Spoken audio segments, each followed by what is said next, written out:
At 10, minigames. I think that while yes, minigames in the context of this game don't really make sense, a separate area that could perhaps take place before the main game, like during that day, would be interesting. Where we explore the Pizzaplex while it's in day mode, and something like that would be really cool. Like being able to actually see the entire Pizzaplex without all those damn security bots and, you know, the risk of death.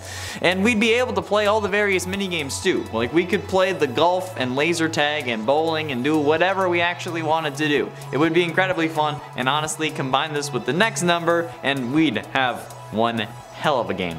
Plus, playing Gator Golf on an arcade machine is totally different than playing golf on the actual Monty course. I don't think the two courses are the same, which is unfortunate because the one in the actual Monty Golf area looks awesome. Kinda want that in real life, if I'm being honest. Is there like one of those like golf with friends? Is there like a custom map that is the Monty Gator Golf from the Pizzaplex? Because I'd play that. I don't have any friends. And at 8, achievements. Now don't get me wrong, this game has plenty of achievements, and some pretty damn difficult ones at that. But seeing some more wouldn't be a horrible idea. I mean, it would give achievement hunters and completionists more to do, and it would give the YouTubers who've already done the game to death more to play. Which, let's face it, it will help everyone in the long run. Okay, creators will have more content to film, Scott will have more eyes on the series for whoever's taking over next, and fans will have something to watch while we just try to ignore the millions of different tasks that we actually have to do instead of watching YouTube. Plus, it'll make it worth the $50 price tag even more. I feel like it's basically a guarantee that if we do get some form of DLC that will be adding content, we'll also be getting new achievements, because like it's basically impossible to avoid that unless this DLC is just fixing what's broken and not actually anything new. Hopefully we get something new along with some bug fixes, but maybe they're taking the Skyrim approach to this so that 10 years from now they can release a FNAF Security Breach Anniversary Edition while they take 25 years to make the next FNAF game. I'm not salty at all. And at 7, fixes.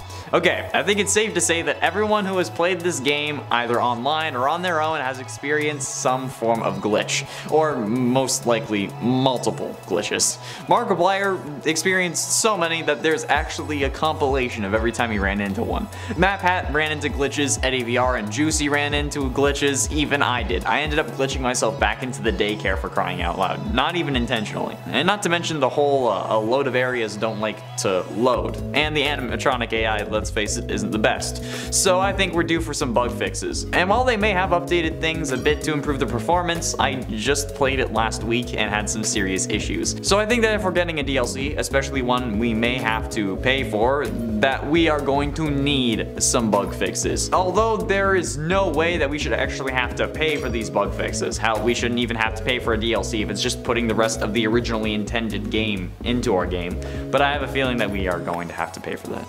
And at 7, secure and neutralize. Now the secure and neutralize concept comes from Knitter user the Silver Sea, and how they describe it is basically a pacifist route, where instead of playing through the story and destroying the other animatronics, you'd instead be able to befriend them and remove them from the game, basically.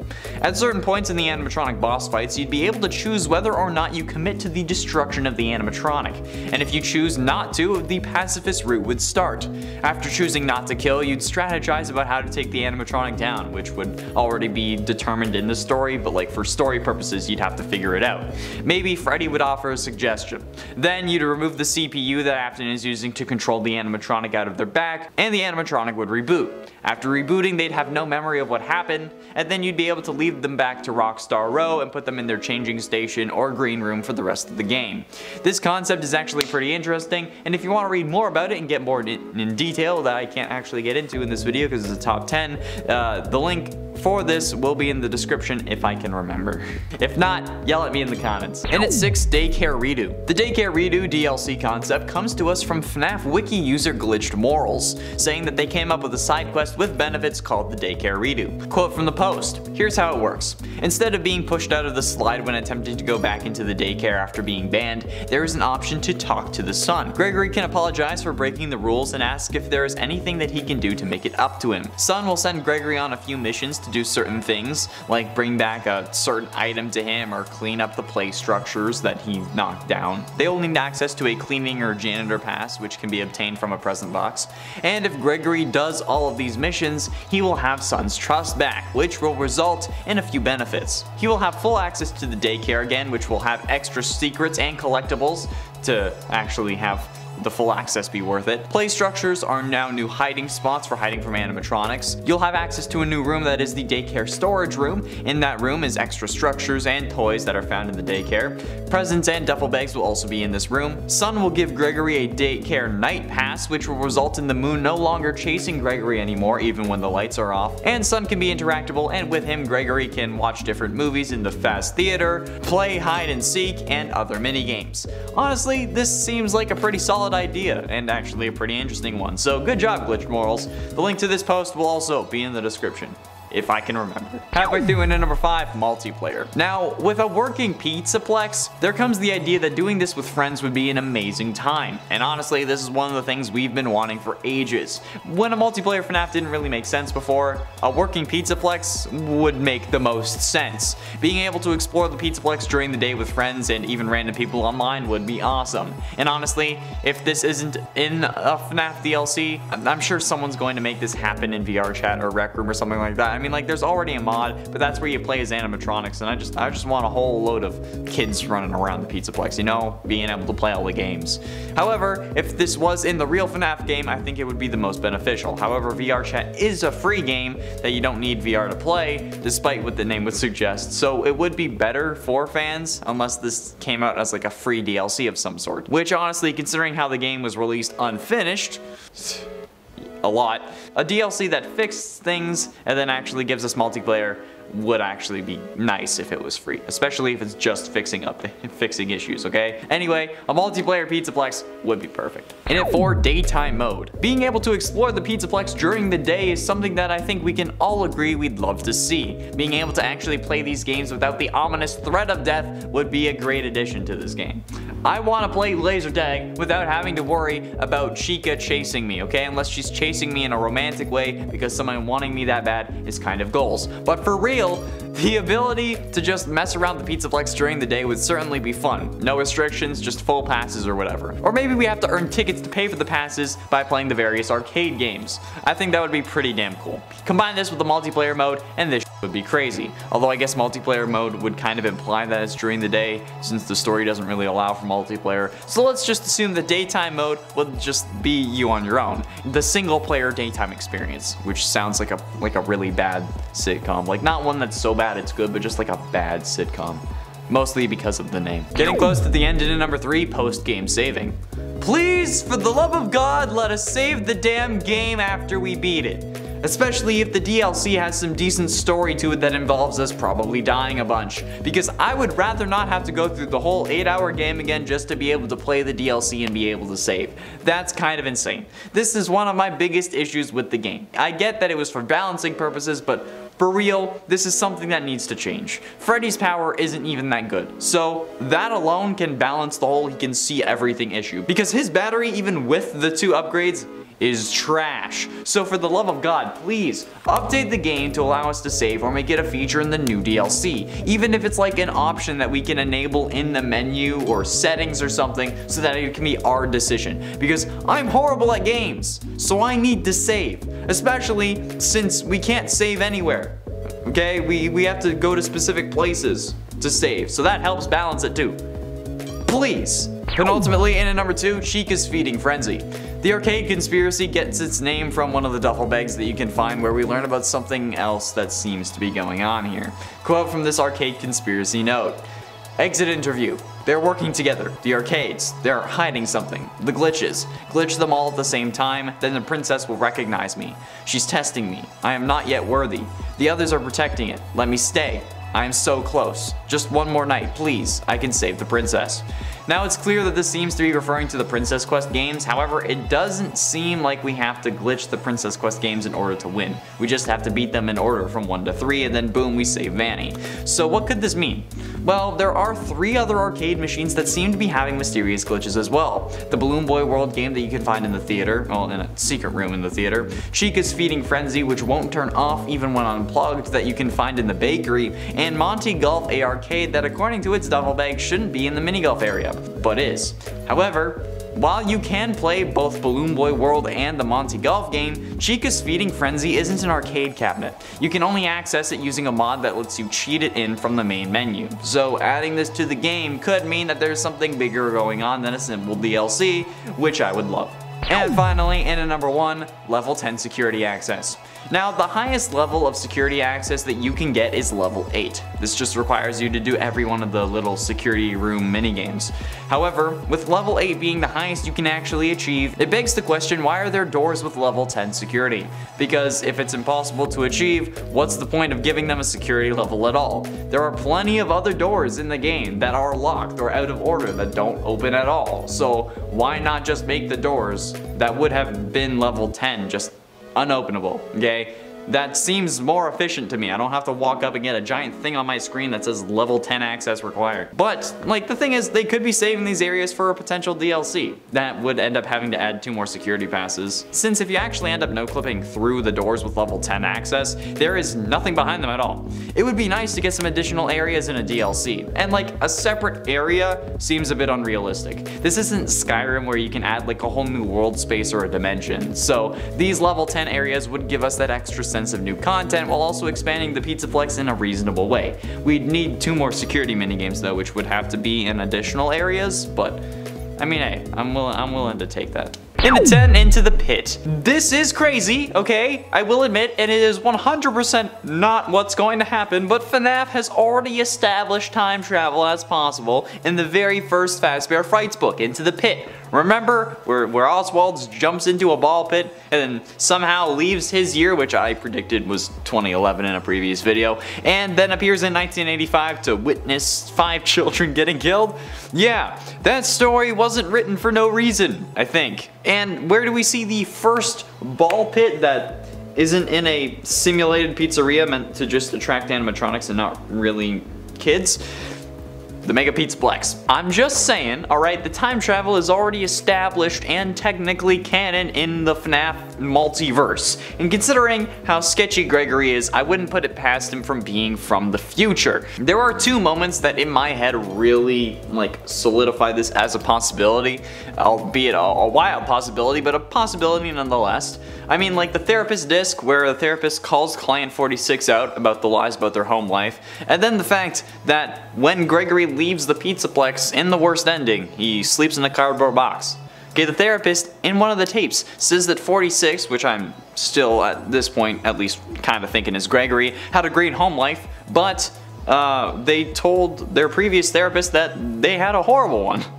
But if that is the case and they have a great home life, how is that the case if he's sleeping in a cardboard box? Maybe because it hasn't happened yet. The tragedy where he most likely loses his parents hasn't happened when the game takes place. It happens in the future, which could mean that this girl that we play as could be Gregory's sister who came to save him when he didn't actually come back to their time. It's nuts, but it's possible. Anything is possible with FNAF at this point. In at 9, Friends. Now a theory about our little blonde girl in the middle of the poster, alright? Who is she? I made it a point last time to mention how she looked an awful lot like the silhouette of the 9 children who have gone missing due to Vanny, and I still stand by that. So, in my mind, the most realistic answer is that the missing children aren't actually dead. Or at least this time they aren't. That they were instead trapped inside the building somewhere, much like how Vanny in the first trailer says that Gregory, your friends are here with me, or something like that. Gregory, your friends are worried about you. They're here with me.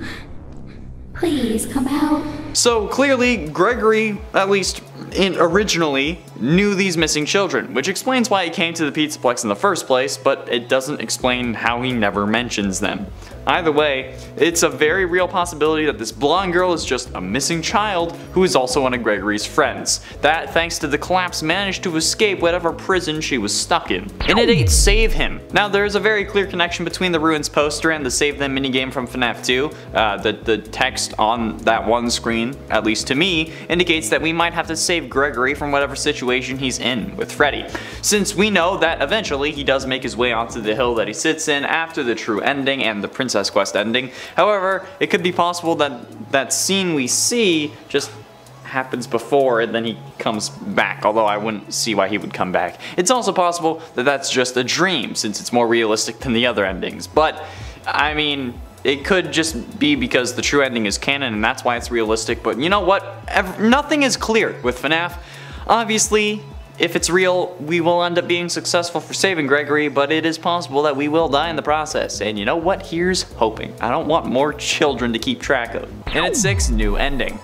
While yes, we already do have a canon ending to the game, I feel like there are other things going on, alright? Having a canon ending doesn't discount additional endings from being added, since they could help indicate to us what's going on in this game, or give us something else that could just be a fun thing to achieve, like a joke ending of sorts that gives us something to laugh about. Like if we got an ending that ended up just being the ending from FNAF 1, or Henry's speech from FNAF 6, just something fun that would also make sense, since if it doesn't, we all know for a fact that we would go absolutely ballistic and tear it to shreds. Or maybe we could get an ending where William Afton actually dies, even if it's not the canon one, so I can finally sleep soundly at night. Like, they have the death animations, right? Like, might as well put them to good use.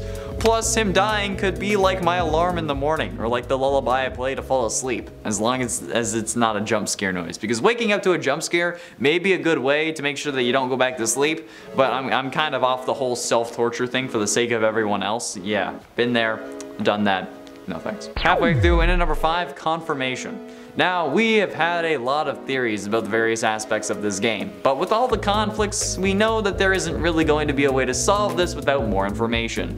So what's really the deal going on here, alright? That question is preferably going to be answered if we get a DLC. I mean, Scott himself said that he likes to explain any misconceptions with games in the next one. He did with FNAF 4's date and the sister location code of 1983, and with FNAF VR's DLC to show that Glitch Trap was intended to be William with the purple car in the FNAF 4 house. So, we could reasonably see some confirmation of some ideas in a Security Breach DLC. Preferably the question of what's the relationship between Vanessa and Gregory, or if Gregory is meant to be a robot and or crying child. Those are probably some of the biggest questions that we really have and would help us solve some of the other issues. Because let's face it, how William came back yet again is of little consequence, and so are various other questions. The biggest ones that we have are about the pro and antagonists. Plus, I just want to be able to say that I've been calling Gregory being a robot for years. Actually, no, it's more like a year. Ever since the Funko statue came up. Okay, I called it. And at 4, Bonnie. Bonnie was missing from Security Breach, having been destroyed most likely by Monty, but perhaps getting to investigate Bonnie's disappearance and being able to change how things go with the Security Breach lineup would certainly be an interesting mission. If we were meant to like truly investigate it, that is, like turn the DLC into a bit of a detective game, I think that would really be a compelling and fun storyline. And from what I've seen, we all just want justice for Bonnie, especially since we want Papa Freddy to be reunited with Bonnie, since he seemingly really misses him, considering the dialogue from the first recharge station, when Gregory asks about Vanny and Freddy says, "There is no bunny at this Pizzaplex, not anymore," in a very somber way. Plus, like I've seen enough animatronic alligator thirst traps on TikTok that I kinda want Monty gone at this point. Like, yes, it was only the one thirst trap, okay, but it was for Monty! That's rough, man, I don't need that, one is too many. Oh, why do we live in a world where animatronic alligator thirst trap makes sense? Getting close to the end of number 3, Client 46. Could this new blonde girl actually be Client 46? The mysterious therapy client who never speaks, but we all thought was Gregory, or at least some of us, most of us thought was Gregory. I mean, honestly, it could make a lot of sense. It would explain why 46 would be talking to Vanny despite Gregory being afraid of Vanessa. It would explain how they could hack the animatronics but not be able to stop them by hacking them again like Gregory could have. It would explain how their home life was great despite their accounts of the past, since after all, Gregory does end up sleeping in a cardboard box. And it makes a lot more sense than he's a time traveler and the tragedy just hasn't happened yet. It would also explain why we never hear 46 talk, because it's a girl, and it would just make us think that it's Vanny or Vanessa instead of it being someone we hadn't seen before. Client 46 was a kid, as evidenced by multiple recordings, and they would be immune to the deaths of her therapist if she was talking to Vanny, but who could this mysterious girl be? But ultimately, in at number 2, Ghost. While yes, this girl could be 46, it's also possible that she is Elizabeth Afton, either as a ghost, which if she is 46 wouldn't really make sense, or she could be possessed by Elizabeth Afton's spirit. If we take a look at the blob, which does include Circus Baby, her eyes aren't lit anymore, meaning that the spirit is no longer in there. And considering how Afton's body still somehow survived, and we think that Michael managed to make his way into Glamrock Freddy, it would make sense that Elizabeth's spirit would survive as well, especially if she wanted to stick around to keep trying to impress dear old dad. Since in a previous video we came to the conclusion that Remnant can only be burned away if the spirit wants to be set free, or rather the burning doesn't really do anything and they're only released if they get their unfinished business completed, like the original Missing Children in the Happiest Day minigame getting that party. Elizabeth could be sent to gain Gregory's trust and then defeat him like she did in Sister Location, or maybe she's there to find her brother. And finally, in at number 1, Great Escape. The final potential plot would be a great escape story, where this blonde girl has come to the rescue of Gregory or has been released because she was trapped, and now she has to make a break for it while the building collapses around her. Will she save Gregory or will she only save herself? Multiple endings are not out of the question and kind of expected at this point, with one of them, the most difficult seemingly being the true ending, but who knows? Maybe none of these are right and we're all reading into this idea way too much, and our expectations are just going to ruin this DLC for us. That's right. I made the joke. You thought I was done making cringy jokes and puns. Hell to the no. I will always try and make terrible messages and jokes because that's just what I do. No matter where I am, terrible, unrelated, possibly offensive jokes are always being made. In at 10, Foxy's return. Foxy was also missing along with Bonnie this time around. However, with the inclusion of Roxy, who seems to be like the Sephora version of Foxy, we didn't really seem to miss them all that much, especially since Roxy also runs hella fast, basically just being a gender-swapped form of the lovable Fox. However, seeing Foxy make a triumphant return could be an interesting concept for a DLC. Maybe he was having a form of like lover's spat with Roxy, and then that's why she keeps telling herself that she's beautiful and the best because Foxy broke her heart or something. I don't know. I don't think that they would do that just because of all the horrific fan art that it would generate. Like, yeah, of course there is already fan art about this, but having it confirmed as canon would make everyone go absolutely nuts. God, I'm actually shaking at the thought of that. That sounds like a horrible idea. Anyway, lots of fans have already modded or put Foxy into the game some way or another, so clearly it's an in-demand idea. And honestly, if we did something like the whole missing animatronics showed up for a full-on battle royale with the new ones, I think that would be epic as hell. Freddy Mech for the win. In at 9, Arcade Conspiracy. That's right, I'm talking about this again. The Arcade Conspiracy gets its name from one of the lore duffel bags that we can find, where we learn that something else seems to be going on here. I'm gonna keep making that joke every single time. Quote from the Arcade Conspiracy note. Exit interview. They are working together, the arcades. They're hiding something. The glitches. Glitch them all at the same time. Then the princess will recognize me. She's testing me. I am not yet worthy. The others are protecting it. Let me stay. I am so close. Just one more night. Please. I can save the princess. Now it's clear that this seems to be referring to the Princess Quest games. However, it doesn't seem like we have to glitch out those arcade cabinets in order to get their ending. We just have to beat them in order from 1 to 3, and then boom, we save Vanny. So what could this really mean? Well, there are 3 other arcade machines that seem to be having mysterious glitches, or there's something wrong with them as well. The Balloon Boy World game that you can find in the secret room in the theater, CHICA'S Feeding Frenzy, which won't turn off even when unplugged, that you're supposed to be able to find in the bakery, and the Monty Golf A arcade game that is, according to its duffel bag, shouldn't be in the mini golf area but somehow is. However, while you can play both Balloon Boy World and the Monty Golf game, Chica's Feeding Frenzy isn't actually playable. You can only access it using a mod menu that lets you cheat it in from the main menu. So adding in this arcade cabinet could mean that there's something bigger going on here than a simple DLC, which honestly I would love.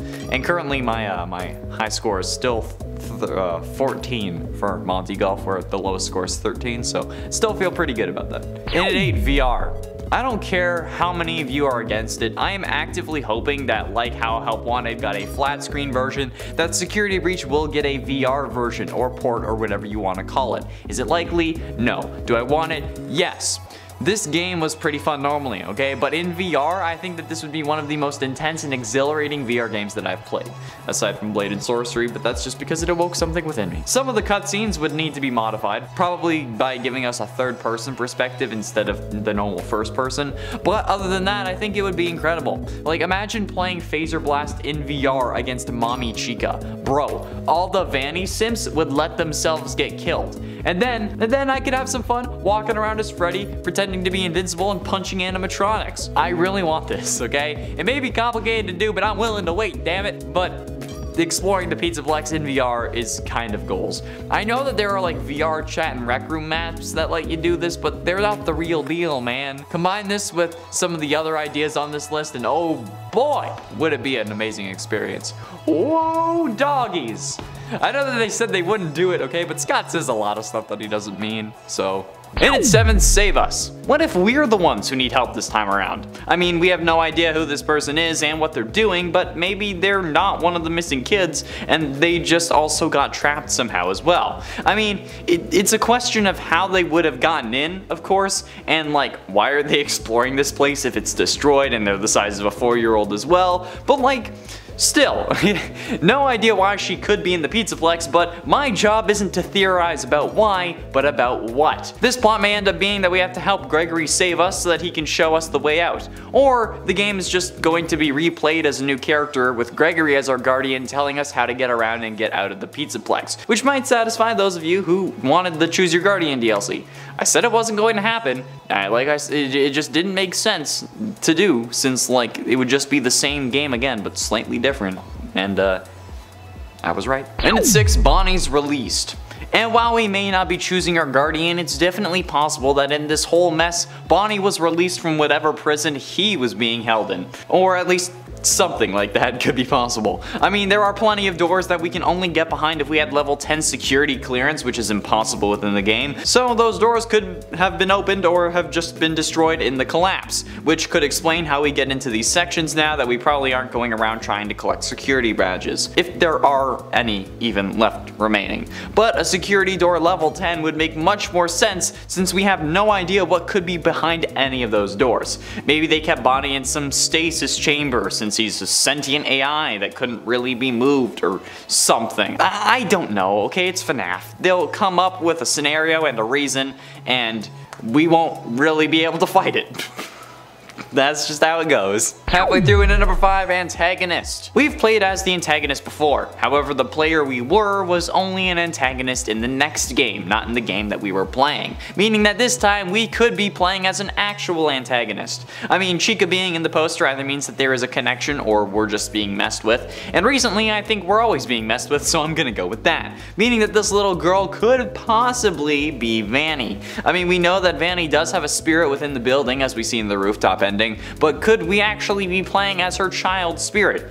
I mean, it's possible. It wouldn't be the wildest thing that FNAF has ever done. Additionally, I mean, we could be the spirit found in Princess Quest because, like, come on, would that really be out of the question? At this point, I'm pretty sure Princess Quest is destroyed, so maybe released something. It's not out of the question. It's unlikely, but it's not impossible, okay? There's a difference there. It would explain why she's in black and white unless there's, like, light on her. So. And at 4, Chica's Revenge. Chica being on the poster though is not necessarily just for a distraction. It could be that it is meant to indicate that Chica is the reason all of this is happening. And honestly, after Niagara Falls Comic Con, I wouldn't put it past Chica. That's right, I'm still mad about it. I mean, after all this, it could be some form of twisted revenge for Gregory dismantling her in an attempt to escape originally. So could this girl be a manifestation of Susie as an attempt to gain our trust and inevitably kill us? Or at least try to, at the very least, because like, I mean, to be fair, if we think about it, we aren't going to kill Gregory or get Gregory killed, since after all he does still need to make it up to the hill at the end of the Afton ending. So unless that happens and then he comes back, which seems unlikely given the help me text on the monitor and the fact that he just swore he would never do that, I feel like this is kind of possible. So could this all just be a manifestation trying to gain our trust? Probably not, but the more Chica, the happier I am. Usually. Getting close to the end, and number 3, Burn Trap. With everything that was left up in the air about Burn Trap's ending, us being unsure whether he's actually dead or if the Blob decided to save him, getting to see more of Burn Trap or even more of Burn Trap's story, maybe some explanations as to what happened in between the games, or maybe even some potential backstory to the character of William Afton, would surely be greatly appreciated by the community. If there's anything that I've learned by talking about this series every day for a year, the community doesn't like talking about any theory that isn't what they've already believed to be true, and they'll consider these theories canon and proven despite them not actually being confirmed. So, literally anything getting confirmed about this character would be a win in my eyes, especially if we finally get to see William officially die on screen. You have no idea how much I would love to watch William finally kick that sweet, sweet bucket on screen. Huh. Better than any orange YouTube video ever. But ultimately, in at number 2, Inspector Gregory.